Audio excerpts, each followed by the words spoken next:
Hi students, class 10 के मेरे students जिनके लिए मैं ये वीडियो बना रही हूँ हाफ ईयरली एग्ज़ाम का 2024-25 है ना।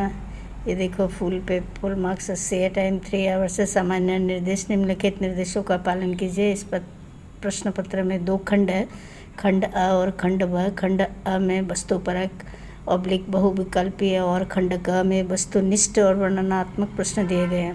प्रश्नों के दोनों खंडों में प्रश्नों की संख्या 17 और सभी प्रश्न अनिवार्य है, मीन्स कंपलसरी है, तथा यथा संभव सभी प्रश्नों के उत्तर क्रम अनुसार कीजिए, लिखिए यानी सीरियली लिखिए। खंड अ में कुल 10 प्रश्न और जिनमें उप प्रश्नों की संख्या 44 है यानी 44 है। दिए गए निर्देशों का पालन करते हुए 40 उप प्रश्नों के उत्तर देना अनिवार्य है।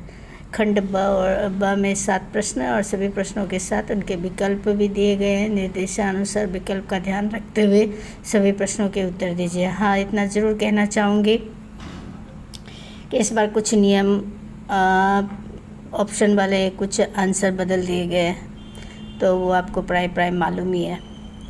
खंड अ बहुविकल्प या वस्तुपरक प्रश्न। निम्नलिखित गद्यांश को ध्यानपूर्वक पढ़कर उस पर आधारित दिए गए प्रश्नों के सर्वाधिक उपयुक्त उत्तर वाले विकल्प चुनकर लिखिए।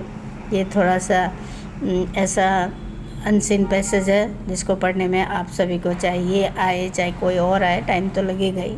छात्रों की 3 श्रेणियाँ होती है, पढ़ने वाले, ना पढ़ने वाले और पढ़ने जैसा दिखने वाले। तीनों श्रेणी के छात्र जो कि किताबों में वक्त बर्बाद न करने के नाते नए ज़माने के लिहाज से बहुत व्यवहारिक होते हैं, शायद बाद में इनमें सबसे सफल भी सिद्ध होते हैं। वे जानते हैं कि पढ़ाई का सिर्फ नाम ज़रूरी है, काम तो दूसरी चीज़ों से ही निकलता है और वे इन्हीं चीज़ों के मास्टर बन जाते हैं। वे हर समस्या का शॉर्टकट से इलाज करने में माहिर होते हैं, लेकिन याद रखना बच्चों, शॉर्टकट ज़िंदगी में सफलता नहीं मिलती शॉर्टकट से।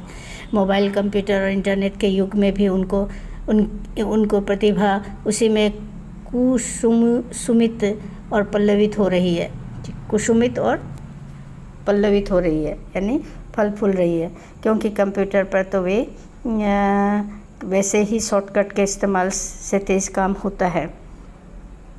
कंप्यूटर और इंटरनेट के युग में शैक्षणिक शोध के तौर तरीके खुद एक बड़े शोध के विषय बन गए। कोई भी विश्वविद्यालय कैसे उस शोध पर गर्व कर सकता है जो वास्तव में इंटरनेट से चोरी किए गए हैं। जैसे जैसे इंटरनेट का विस्तार हुआ और उस पर मौजूद अथाह ज्ञान कोश विद्यार्थियों को पहुँच में आया, कट एंड पेस्ट शोध कार्य आम हो गए। शोध ही नहीं, प्राथमिक से लेकर स्नातक और स्नातकोत्तर कक्षाओं के प्रोजेक्ट और असाइनमेंट के लिए इंटरनेट का अंधाधुंध प्रयोग हो रहा है। किसी भी स्रोत से मिली सामग्री का संदर्भ के रूप में इस्तेमाल करना गलत नहीं है, लेकिन कई पैराग्राफ और अध्याय उड़ाकर इस्तेमाल कर लेना बौद्धिक चोरी की श्रेणी में आता है।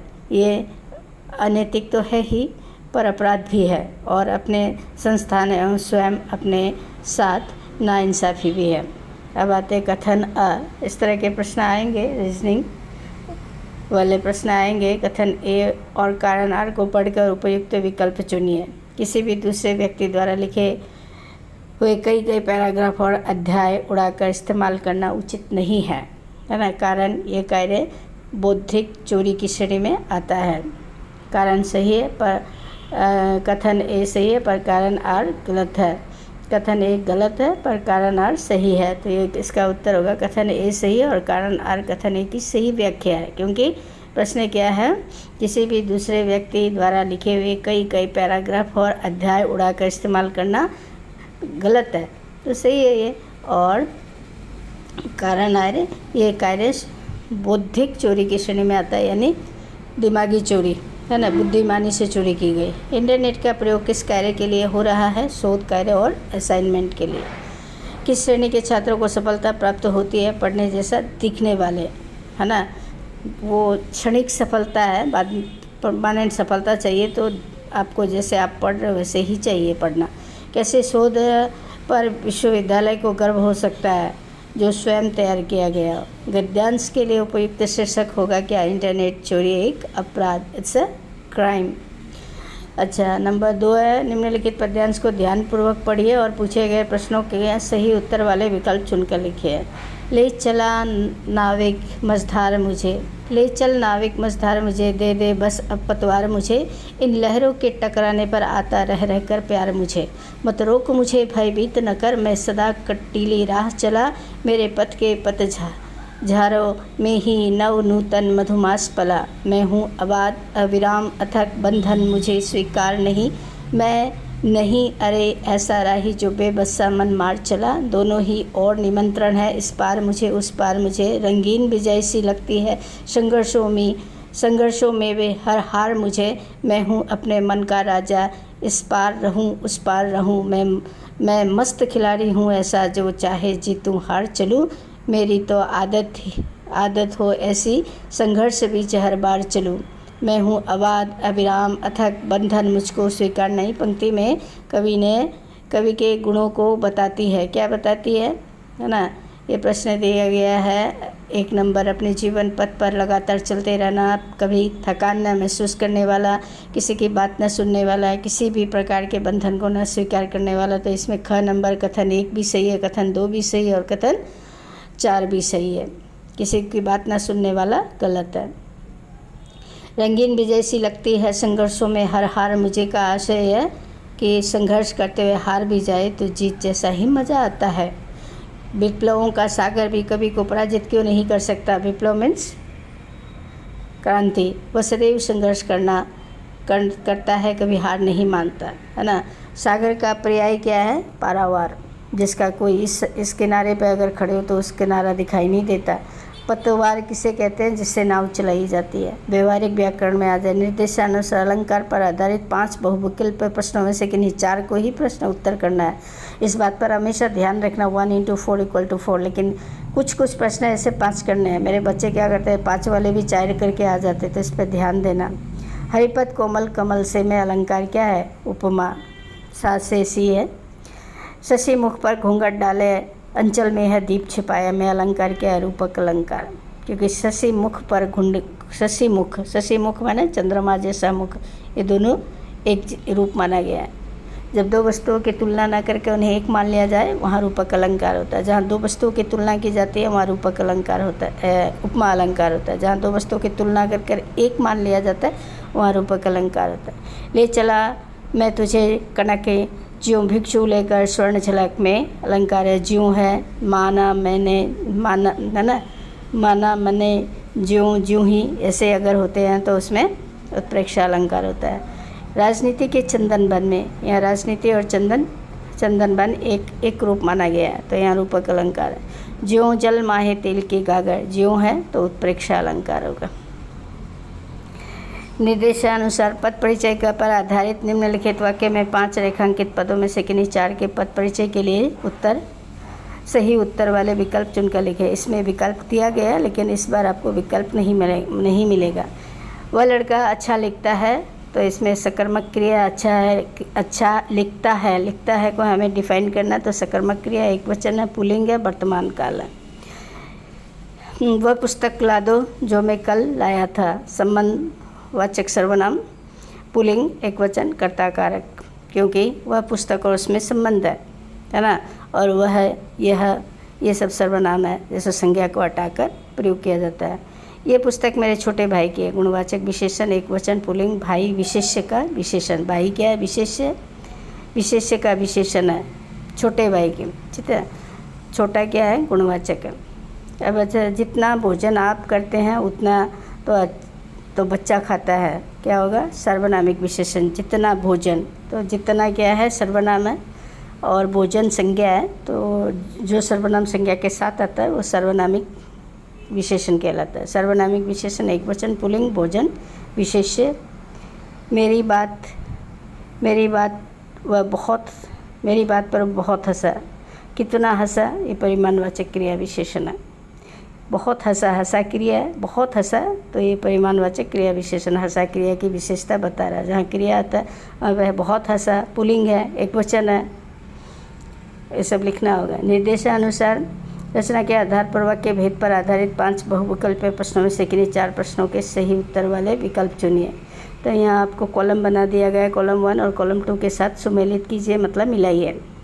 यद्यपि वह मंत्री बन गया, फिर भी उसका व्यवहार मधुर है। तो ये हो गया मिश्र वाक्य। यद्यपि जुड़ा हुआ है इसमें, यद्यपि हो, चूँकि हो, क्योंकि हो, इसलिए, क्योंकि दोनों एक साथ आए तो वहाँ मिश्र वाक्य होता है। देश के लिए मर मिटने वाला आदमी ही सच्चा देशभक्त है। तो ये सरल वाक्य है। पिताजी ने आशीर्वाद दिया और चले गए, तो ये संयुक्त वाक्य है क्योंकि और से जोड़ा गया। अब इसमें देखो विकल्प दिया गया, विकल्प में चुनना है। एक 1 goes to 3, 2 goes to 2, 3 goes to 1। तो 1 goes to 3, 2 goes to 2, 3 goes to 1, ये करेक्ट होगा। यहाँ से लिखना होगा, यहाँ तो आपको दे दिया गया, यहाँ तो आप चेक करोगे, फिर यहाँ आपको मिलाना होगा। अब आते हैं प्राचार्य से मिलने के लिए प्रतीक्षा करनी होगी। इसमें विकल्प है, कथन एक और ये क्या है, निम्नलिखित वाक्यों में सरल वाक्य पहचान कर नीचे दिए गए सबसे सही विकल्प को चुनिए। स्वागतार्थ आए हुए लोगों से घिरे श्री कृष्ण ने नगर में प्रवेश किया। दूसरों के साथ मीठा बोलने वाले व्यक्ति सबके मन को भाते हैं। उसने बहन के घर आकर भोजन किया। प्राचार्य से मिलने के लिए आपको प्रतीक्षा करनी होगी। तो इसमें क्या क्या है, सरल वाक्य, विकल्प चुनना होगा। तो यहाँ दिया कथन 1 भी सही है, 2 भी सही है, 3 भी सही है, 4 भी सही है, यानी सारे के सारे ये सरल वाक्य के उदाहरण हैं। निम्नलिखित वाक्यों के रेखांकित उपवाक्य का सही भेद लिखिए। जब तुम स्टेशन पहुँचे तब मैं घर से चला, तो ये होगा प्रधान वाक्य। जहाँ जहाँ मैं गया मेरा आदर सत्कार हुआ, क्रिया विशेषण उपवाक्य। जाना क्रिया है, जहाँ जहाँ मैं गया। काशी में संगीत आयोजन की एक प्राचीन एवं अद्भुत परंपरा है, मिश्र वाक्य में बदले। तो काशी में संगीत आयोजन की एक परंपरा है जो प्राचीन और अद्भुत है। ठीक है, तो इसका होगा ख नंबर आंसर। निर्देशानुसार वाक्य पर आधारित 5 बहुविकल्प प्रश्नों में से किन्हीं 4 प्रश्नों के सही उत्तर वाले विकल्प चुनकर लिखिए। दिए गए विकल्पों से कर्तृवाच्य का उदाहरण होगा। क्या मैंने काम कर लिया, ये कर्तृवाच्य का उदाहरण है। आइए खेलते हैं, इसका भाववाच्य होगा आइए खेला जाए। उसके द्वारा अमरूद खाया जाएगा, इसका कर्तृवाच्य होगा। अब ये देखो फ्यूचर टेंस है, तो यहाँ होगा वह अमरूद खाएगा। नेताजी ने देश के लिए अपना सब कुछ त्याग दिया, इसका कर्मवाच्य क्या होगा। नेताजी के द्वारा देश के लिए अपना सब कुछ त्याग दिया गया। इसकी जो क्रिया है, क्रिया को देखकर आप कर्तृवाच्य है या कर्मवाच्य पहचान सकते हो। बच्चा गर्मी में भी सो रहा है, इसका भाववाच्य होगा। बच्चे द्वारा गर्मी में भी सोया जा रहा है। निम्नलिखित पठित गद्यांश पर आधारित बहुविकल्प प्रश्नों के सर्वाधिक उपयुक्त आंसर लिखें। ये आपको पढ़ाया गया है, वो कॉन्टेस्ट मतलब इंडेक्स में से लिया गया है। वर्षा खत्म में बादलों की गरज, बिजली की तरफ में आपने कुछ नहीं सुना हो, किंतु अब झिल्ले और की झंकार या दादुरों की टरटर बाल गोविंद भक्त के संगीत को अपने कोलाहल में डुबो नहीं सकते। उनकी खचरी टिमक टिमक बज रही है और वे गा रहे हैं, गोदी में पिहुआ चमक उठे सखिया चिहुक उठे ना। हाँ, पिया तो गोद में ही है, किंतु वह समझती है कि वह अकेली है, चमक उठती है, चिहुक उठती है। उसी भरे बादलों वाले भादों की आधी रात में उसका ये गाना अंधेरे में अकस्मात कौंध उठने वाली बिजली की तरह किसे न चौंका देता। जब सारा संसार निस्तब्धता में सोया हुआ है, बाल गोविंद भक्त का संगीत जगा रहा है ना। तेरी गठरी में लागा चोर मुसाफिर जाग जरा। प्रस्तुत अवतरण में किसका वर्णन है? भादों की आधी रात का। भगत जी के गीतों की क्या विशेषता है? तो उनके गीतों में ईश्वर के प्रति आस्था एवं प्रेम होता था। गोदी में पिहुआ चक उठे ना पंक्ति के माध्यम से लेखक क्या बताना चाहते हैं? उपयुक्त सभी, यानी अज्ञानता के कारण मनुष्य परमात्मा को अपने से दूर समझता है। भगत जी के गीत उनके भ्रमों को दूर करता है। ईश्वर हर मनुष्य के पास है। उपयुक्त सभी करेक्ट है। मुसाफिर जाग जरा गीत में मुसाफिर कौन है? सांसारिक मनुष्य। इस संसार में रहने वाला प्रत्येक मनुष्य मुसाफिर है। भगत जी मुसाफिर को क्यों जगाना चाहते हैं? मनुष्य ईश्वर का ध्यान कर सके, इसलिए। निम्नलिखित गद्य पाठों के आधार पर 2 बहुविकल्प प्रश्नों के सही उत्तर वाले विकल्प चुनकर लिखे। नगर पालिका का बोर्ड मूर्ति के निर्माण कार्य को जल्दी क्यों चाहता था? बोर्ड की शासन अवधि समाप्त होने वाली थी, यानी टाइम पीरियड ख़त्म होने वाला था। फोटो छुपवा दो उसका कहीं, इस पंक्ति के आधार पर कहा जा सकता है कि पान वाला कैप्टन का क्या था, कैप्टन का व्यंग कर रहा था। अब निम्नलिखित पठित पाठ पर आधारित बहुविकल्य प्रश्नों के उत्तर वाले विकल्प चुन के लिखिए। नाथ शंभु धनु भंज निहारा हुई केवई के दास तुम्हारा, आए है कहा कहिए किन मोहे, सुने रिसाए बोले मुनि को है। सेव कुछ जो करे सेव काए, अरि करनी करी करी लड़ाई, सुनहु राम जही शिव धनु तोड़ा, सहस बाहु सम सो रिपु मोरा, सो बिलगाऊ बहाई समाजा न तमारे जेहि सब राजा। सुनी मुनि वचन लखन मुस्काने, बोले परशु धरी अवमाने, बहुधनु ही तोड़ी लड़िकाई, कबहु न असिरिस किन्ने गोसाई, यही धनु पर ममता के ही हेतु, सुनी रिसाई कह भृगु कल केतु, रे निप बालक काल बस बोलत तो ही न संभार, धनु ही सम त्रिपुरारी धनु विदित सकल संसार। नाथ शंभु धनु भंज न्यारा होई के एक दास तुम्हारा पंक्ति के संदर्भ में राम के चरित्र की कौन सी विशेषता प्रकट होती है? विनम्रता। परशुराम ने शिव धनुष को तोड़ने वाले को क्या चेतावनी दी है? सहस्त्र बाहु के समान उसे अपना शत्रु समझने की। न तो मारे जे ही सब राजा, इस कथन यह कथन परशुराम के उदाहरण है, शौर्य का, अहंकार का, क्रोध का, है ना। सेवक किसे कहा गया? सेवा करने वाले को। परशुराम की इस धनुष पर ममता होने का क्या कारण था? उनके आराध्य शिव का धनुष था, यही था कारण कि इस पर ज़्यादा ममता थी। इस पाठ के आधार पर निम्नलिखित दो बहुविकल्प प्रश्नों के सही उत्तर वाले विकल्प चुन के लिखे। मर्यादा न लही के माध्यम से कौन सी मर्यादा पालन न करने की बात की जा रही है? प्रेम की मर्यादा। देश तेल की गागर के दृष्टांत के माध्यम से कवि क्या भाव प्रकट करना चाहते हैं? तेल की गागर पर जल की बूंद का कोई प्रभाव नहीं पड़ता है। उसी तरह से कमल के पत्ते को भी जल में डुबाओ तो उस पर भी जल का कोई प्रभाव नहीं पड़ता है। अब खंड ब वर्णनात्मक प्रश्न है। गद्य पाठों के आधार पर निम्नलिखित प्रश्नों में से किन्हीं 3 प्रश्नों के उत्तर लगभग 25 से 30 शब्दों में लिखे। 4 दिए जाएंगे, 3 लिखोगे। जब तक हालदार साहब ने कैप्टन को साक्षात नहीं देखा था तब तक उनके मानस पटल पर उनका कौन सा चित्र रहा होगा?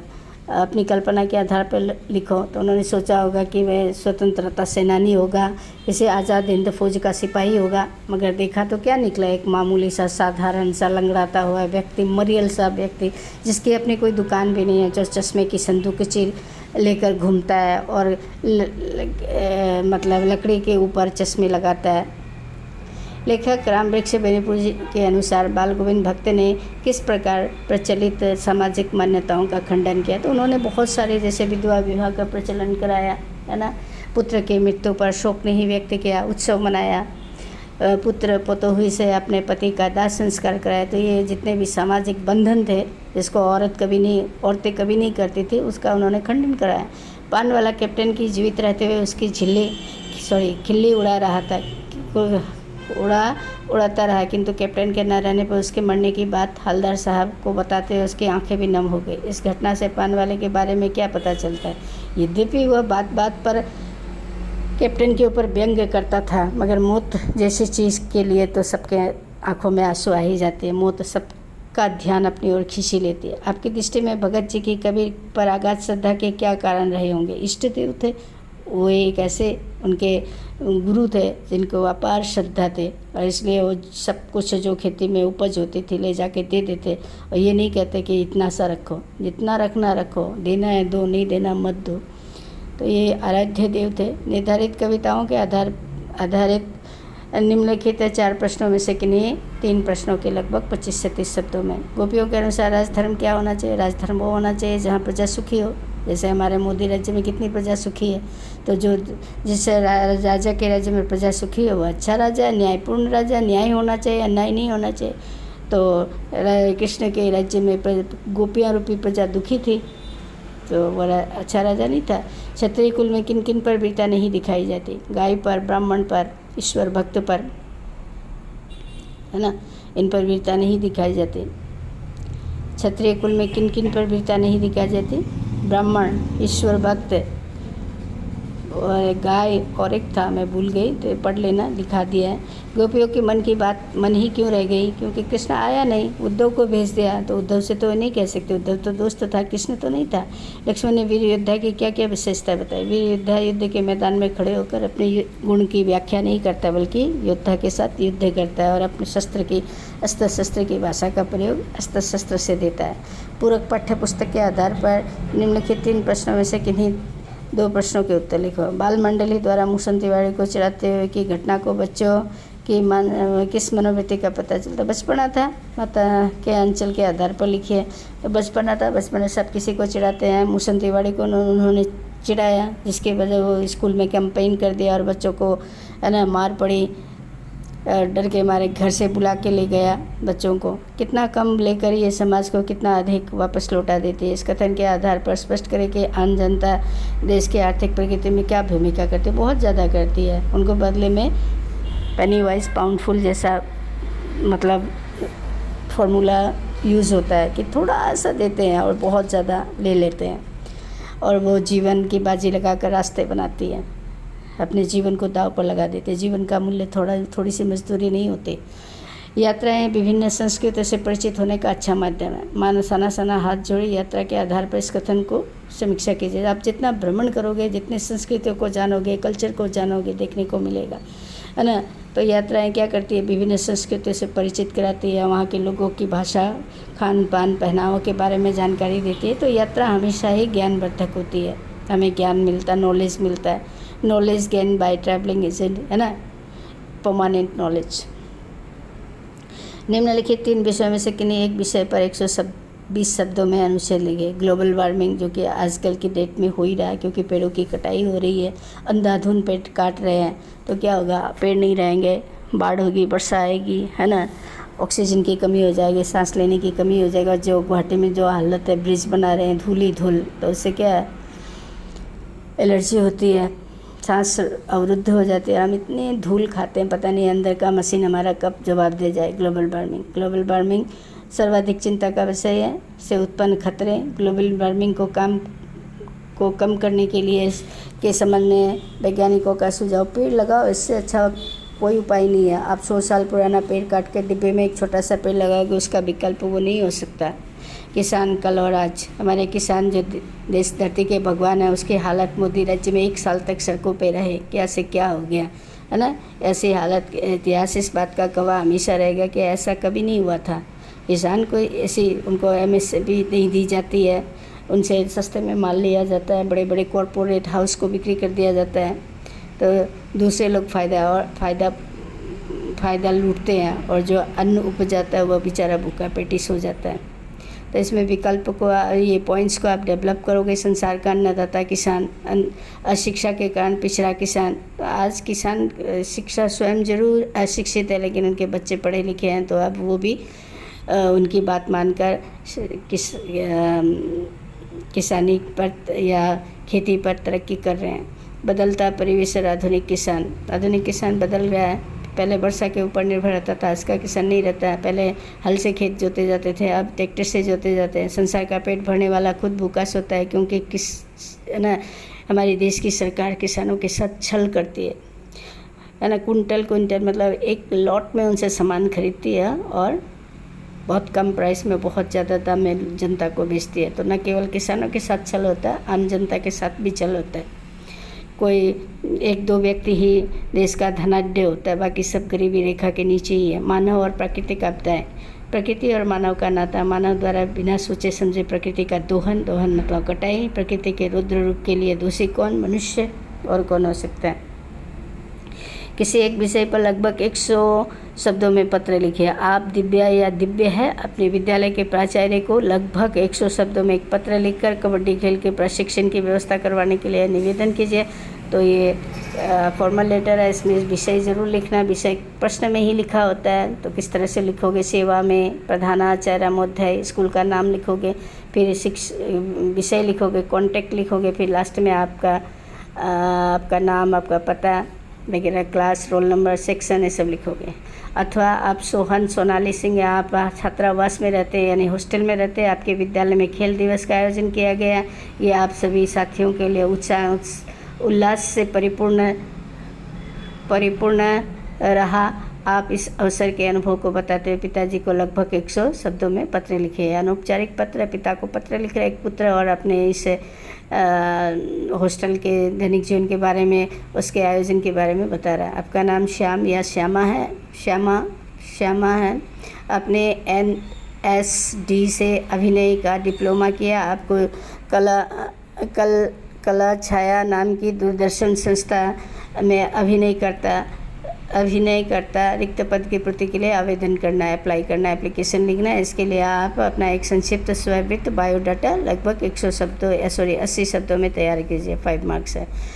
अथवा यानी ये करो या ये करो। आप प्रियांशु है। आपको विद्यालय पाठ्यक्रम का बोझ कम करने के लिए इस संबंध में सुझाव देते हुए केंद्रीय शिक्षा बोर्ड के निर्देशक को 80 शब्दों में एक ईमेल लिखिए। ईमेल लिखने के लिए आपका ईमेल एड्रेस होना जरूरी है। जिसको लिखोगे उसका भी ईमेल एड्रेस फ्रॉम टू, है ना, आपका फ्रॉम से टू होगा, आप जिसे लिख रहे हो उसे होगा। तो ये केंद्रीय शिक्षा बोर्ड के निर्देशक को टू होगा।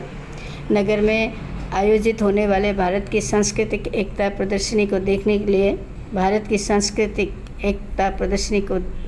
देखने के लिए लोगों को आमंत्रित करते हुए लगभग 80 शब्दों में एक विज्ञापन तैयार कीजिए। 4 मार्क्स का। अथवा इसे आपके कक्षा अध्यापक का चयन प्रधानाचार्य के पद पर हुआ है, यानी क्लास टीचर प्रिंसिपल बन गई है। उन्हें बधाई देते हुए लगभग 40 शब्दों में एक बधाई संदेश लिखिए। इतना ही है। उम्मीद है आपको प्रश्न पत्र समझ में आएगा। और 10 तारीख को आपकी हाफ ईयरली एग्ज़ाम है, तो इसके लिए बहुत बहुत शुभकामनाएं। मेरे चैनल को लाइक करो, सब्सक्राइब करो, शेयर करो, ताकि आपका भी भला हो, मेरा भी भला हो। Bye, take care.